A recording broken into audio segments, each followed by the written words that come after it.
Skillwolf iš tikrųjų yra toks 3 viename. Iš vienos pusės jisai ieško talentingų žmonių, komandų, kurios galbūt turi daug inžinerinio ar mokslinio talento, bet nelabai žino, kaip daryti verslą. Ir čia mūsų komanda padeda drąsiom žmonių grupėm atrasti visų pirma idėją, antrą įgyti žinių, na ir trečią gauti reikalingą finansavimą. Tiek iš pradžių nemokamą, tiek vėliau investicija, kuri leidžia jau sukurtą idėją, mintį, inovaciją, auginti, plėsti ir siūlyti komercializuoti. Niekada anksčiau valstybės tiek neleido pinigų ir neskyrė dėmesio gynybos ir saugumo tematikai. Iš kitos pusės supratome, kad yra tik vienas kelias, kaip atgrasyti agresorių. Tai yra būti technologiškai pranašesniam.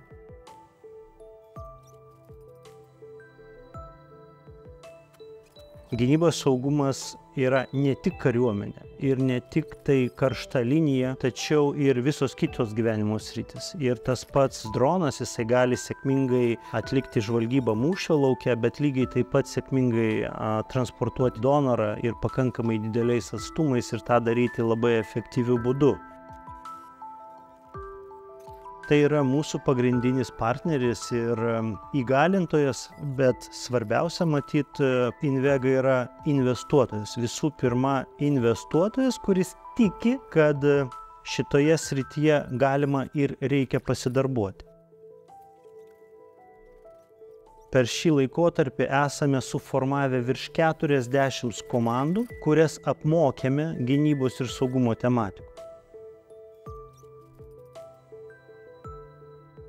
Iš tiesų esame 2 fondai. Pirmasis akceleratorius yra truputį mažesnis, kurio ir yra užduotis atrasti, apmokyti, duoti neatlygintinos paramos ir atlikti tą pirminę, sąlyginai nedidelę investiciją, kuri gali siekti ir 50 ir 150 tūkstančių eurų. Vėliau įsijungia antrasis, didesnis fondas, kuris jau žiūri, kaip tom komandom sekasi ir į pačias perspektyviausias, investuos didesnės pinigų sumas ir investuos tada, kada komanda bus pasiruošusi augti, plėstis.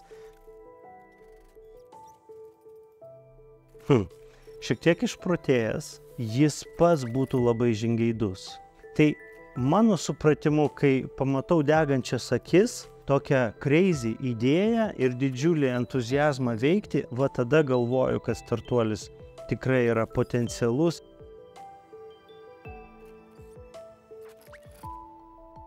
Apskritai būtų absoliuti inovacija, jeigu tyliai, tik tai vėjelio garsas girdėtųsi ir uogienę bevalgydamas galėtų atlikti žvalgybos veiksmus toli už priešo linijos.